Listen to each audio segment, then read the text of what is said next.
stamper here in Michigan. How's everyone today? You know I'm a demonstrator for Stampin' Up, and if you see any of the items, the links will be listed below. So today, since we've heard that the NBA games are closed down, the MLB games are closed, the concerts are closed down temporarily, well, why can't we watch some YouTube card making, right? So I thought we would do a really fun card and kind of get that spring momentum going, since it's getting nicer outside and we've got the daylight savings time, which takes about a week to recover from. You know, let's get into this. So my buddy Sherry came by and we did a really cute card doing a drapery fold, and she wanted to teach this in the class that we're going to have this month, either this month or next month. So I thought it was darling. Isn't it darling? So we're going to make this. You can make a set of 3 of them with one sheet of paper, one 12 by 12. Isn't that cool? I happened to make this to go with it a while back. Isn't that darling? This is from the Parisian. I know, very cute, very soft, using the petal pink and the beautiful Paris designer paper. So this is our model here. So we're going to use the Thoughtful Blooms today with our beautiful paper that we got. You know, remember we got that for free. If you guys did the celebration, it's going to end this month. But this paper is the Please This Punch Designer Series. It has the hearts. It has this little guy to go with it. It's got the Thoughtful Blooms to go with it. It's got the umbrellas. It's got the tulips. It's really pretty. It's really springtime. Let's do it. But let's first off, to get rid of all those viruses, let's have a glass of wine instead, shall we? All right, everybody get their Pinot Grigio out. Okay, so, wash your hands first, okay, guys? All right, so what I'm going to show you is just the style, but let me get the directions. So get your 12 by 12 cardstock out, okay? What we're going to first do is we're going to cut these at a wonderful 4 inches, okay? So obviously it's 12 by 12 cardstock. You're going to get 3 of these, all right? I know it's that heavy duty math. I gotcha. All right. See, I'm listening to the Rock and Roll Hall of Fame, and that's been canceled. That was supposed to be done in Cleveland, Ohio in May. So I am like, oh my God, all these people that wanted to go there. And so all these major concerts are being delayed. So yeah. So I thought, well, you know what? Let's perk us up a little bit. All right. So there we go. We've got the 3 of them, 4 by 4. Gosh, I hope I did this one right. Oh yeah, we're gonna cut this one down, and then we'll have 3 of these. Pretty cool. You get 3 cards in one. And of course, on the back of our cardstock, it always tells you what colors go really well. And if you want to mix and match. So for instance, Granny Apple Green goes really nice with this. Heather Highlands goes really good. And let me just lean over here. And Petal Pink and Balmy Blue. So if you've got some of those cardstock colors, let's get them out, okay? And especially if you've got this paper. It's just so pretty. And, you know, don't feel like you can't use it, because you can. You can use it spring, summer, really. Now, I did a little prototype so you kind of get an idea, because you could see this color. It's nice and bright, isn't it? I know, right? We're going to score it at all these score levels, and I'll show you the score levels. And then we're going to just trim it down into an angle like this, okay? So, yeah, and then we're going to make a drape. I know. It's fun. I know we can do this. We got this. So here's your 3 cards right here. Bam, bam, bam. So it's 4 by 11.5. Okay, now let's do the scoring tool. Our handy dandy scoring tool, which I love. This is so simple to score, you guys, okay? This is not going to take but just a second. I'll put it so you can see it. Can you see it? Yeah. Okay, cool. Okay, so the first scoring is going to be at a lovely 3 inches. Okay, we're going to do it 3 inches. Then we're going to do it at 4 inches. And then we're going to do it at 6 and 7. 6 and 7. And then we're going to do it at 9 and 10. Okay? 9 and 10. There we go. So I take the big guy. I've got him right here. This is my biggest area. The rest are all tiny. I want him to go on this kind of an angle. Don't go this way because you'll cut the wrong way. So you want to go this way. All right? And then you really just want to trim this so it's kind of like on the very, very corner of the beginning of this area right here. Okay? It's on the very corner, and then it's on the very, very corner of the top. Let me show you that. Cool, huh? See? Easy. It is. It's really easy. All right. We're done. Now you've got a little tiny drape you can do, and you can so keep this, all right? All right, so now we're done. We're done with the trimmer. So the whole idea here is obviously we're going to fold this down. Okay, and you can use either side. Look at that. Look how pretty that is on that side. Isn't that lovely? That's just lovely. So here's our little folding guy, our little folding technique. As you see, the biggest area is going to cover this A2 card. And then we're going to drape, drape, drape. See? All right, we're going to have a test later. I know, right? Okay. Fold, fold, fold, and fold, and fold. Now, you'll see a pointy one at the very end. I do cut that off and trim it up just a little bit, okay? It just looks a little bit better. Okay, so now you'll get all confused as to which way to go. Just play around with it. It's not going to break. Okay, see that? In and out, in and out. Okay, see? In, out, done. Oh my God. I mean, that's, you know, you still have time for cocktails. There you go, see? So, all right, so we did it pretty darn quickly, if I do say so myself. What I would do is now I want to kind of get an idea of how I want this to look. Okay, you can actually put it right on your A2 card if you like. Ah, here it is. Of course, I wasn't looking for it. Okay, there we go. You can put this right on here and not even think twice, all right? Or you can put 5 1/4 times 4 on your card, and that would give it a little bit of, kind of a little bit more dimension, you know? I mean, that looks really pretty, doesn't it?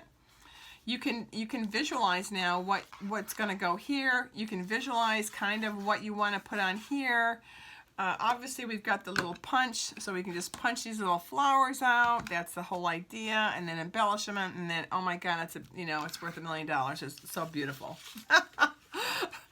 And another idea is just to check. Let's just see if we like this color. It might be too funky. Yeah. Oh, it's not too bad. Look at that. Not too bad.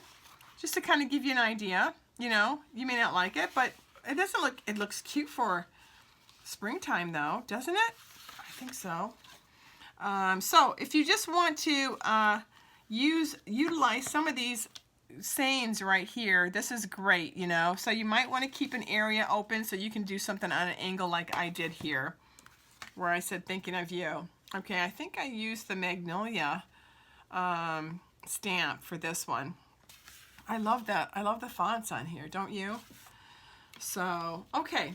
Let's do a background on this, okay? I cut down a 5 1/4 times 4, okay, for our base, and I think that is so pretty. It's the other side of this beautiful color stock. If you don't want to use it, that's fine. Also, the hearts have this pretty color for a base, and you can, you know, you can do that one as well. They all go so nicely. So I want to get this one down, and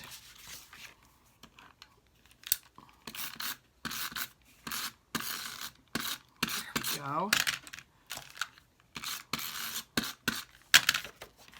All right. Isn't this pretty in springtime? It's just a lovely card, especially as we get into daylight savings time where there's more daylight. You know, I mean, it's, you know, usually right about now it's darker than heck, and it's just so nice to have that extra daytime. So now we've got our base, which is Darling. Oh. Now we've got our drape. Remember, we started with the big guy, all right? And we just folded it. Isn't that simple? I know, right? So simple. Now, before I go and glue this down, what I want to show you is that we want to pop up this drape area just a little bit, okay? Just so it kind of has a little bit of an illusion that it's like a drape. You know, I look at my drapes at home, I'm like, oh, that looks just like my drape. Or the drape from the 80s. I know. I think that's what I'm thinking of. Really, I don't have those kind. That's an old drape. Hello. Okay. So, oh my God, I kill me, don't I? All right, so I'm just going to, now, you could use a Tombow. You know, I always recommend that as well, just to kind of give it, kind of give you an eyeball, and you can kind of maneuver it around while it's still wet. But, for this little training program, I'm just going to use my snail. Another helpful hint, I wanted to tell you about this. I should have told you that before I put it on, is in fact, why don't we do that right now? We're going to just take and put a little kind of a piece of paper, doesn't matter which kind. We're just going to put this right here, okay? And let me just tear this off because I don't need it. And it was a scrap piece of paper. Let's do that first, and I'll tell you why, instead of sitting there trying to glue everything. This is kind of a support mechanism, so it keeps everybody where you want it to be, okay? The last piece, you don't have to worry so much because we're going to just glue that little guide right down. But isn't that nice? Nice and simple. I forgot to show you that. I know. Okay. Alrighty. Let's glue this down right where we want it to be. It's so pretty, isn't it? This is a pretty Easter card. I'm liking it. Okay, we got it all finished up. Now I'm just going to kind of eyeball where I want the snail to go, and I'm going to trim that little guy just a little bit if I think I need to. Now, before I kind of glue these down, I glued the last one down, and it's fine. It doesn't have any problem with it, but you might want to just get some baby dimensionals and just kind of take your time and pop those guys up. And if you don't want to use the baby ones because they're a pain, I know, right? You can use the bigger dimensionals, and hopefully, there we go. And I'm just gonna pop this one right up. See, I mean, you really can't tell. It's just it's a nice, kind of a nice dimensional. It gives it a little bit more of a three-dimensional look on your card. So pretty. And let's just stick this one right there. Nice. So it's there, but it's not there, you know. Bam. Isn't that pretty? A simple base card, and now it's time for decorating, okay? So, let's do my little punches. Isn't this the cutest little baby punch? It comes in a celebration. I love it. And it's the first celebration in the first series that you could get. This is your last grouping. Of course, you've got till the end of this month, okay? And if you want to join my team, you get a whole bunch of free stuff, plus the tulip stamp set, plus, oh my gosh, you get that trimmer, and you get a whole set of, a whole pack of beautiful designer paper, a whole sample pack. It's absolutely stunning. So, We'll have a new catalog coming out in June. I'm excited to see that. So yeah, there's a lot of fun stuff coming out, and this, as we get into the spring and into Easter, these will make such beautiful cards, and so this will be lovely for the holidays. Someone's gonna like your cards, I know. So now what I did is I cut a few of these out. I know, a few of these. Okay, aren't these darling? We're just gonna give it a little bit more of a dimensional kind of look. I usually like to pop them right on the color, and if not, that's fine too. See, cute. Now take your bone folder, take the baby one, baby side, okay, and just kind of curl them up a little bit. All right, doesn't take but a few seconds. We're just gonna bone fold these little babies right up, and we're gonna put dimensionals on these, okay, and we'll put the baby dimensionals on these. And this will add a little bit of spice to your card. Wouldn't this be cute? Another idea is to maybe use one of the bunnies on here too. I just happened to think of that. That's a great idea. Oh, look at me on a roll. Well, let me get going on this, and I'll meet you back here in a minute, okay? I've already set all the flowers. They look absolutely stunning. You could make this a birthday card. You can obviously make this a beautiful Easter card. I have an Easter saying right now, but I'm using the Tags in Bloom with the punch, and I'm using these, our darling, right? The little sponge daubers. What's not to like? You don't get your nails, you don't get your nails dirty. What? And I just like to blend this, so it's just not so stark, and I think it looks pretty. It takes 2 seconds to do, and with these little daubers, I mean, hello, these are darling. I love these. Okay, so we've got the beautiful, and I love this punch. It's a beautiful punch. You can have it straight up if you like. Oh, I love it. I love it. Or you could do an angle, okay? I'm thinking straight up. What do you think? I'm liking that. Yeah. I'm just going to put a little dimensional underneath it, just maybe one. I don't want too many. Let me do, this is Balmy Blue that I use, by the way. So pretty. So pretty. And it goes with this beautiful flower set. So now, if you are just a happy birthday chick and you like to do happy birthday cards, this is the one to do. So nice. Oh, let's take the bottoms off of these, right? You can tell it's Thursday. I know that daylight savings time really screwed me up. I mean, geez, you think I didn't get any sleep this week? All right. Oh, I'm loving it. So everyone, look at this beautiful card. You can do for happy birthday or for Easter card. And again, a beautiful bridal thank you card, or whatever, wedding thank you cards. These are stunning, and this is great. You don't even have to wash your hands on this one. Only after you do the stamping, okay? So anyway, be safe everybody, and happy card making. I'll chat soon, all right? Take care.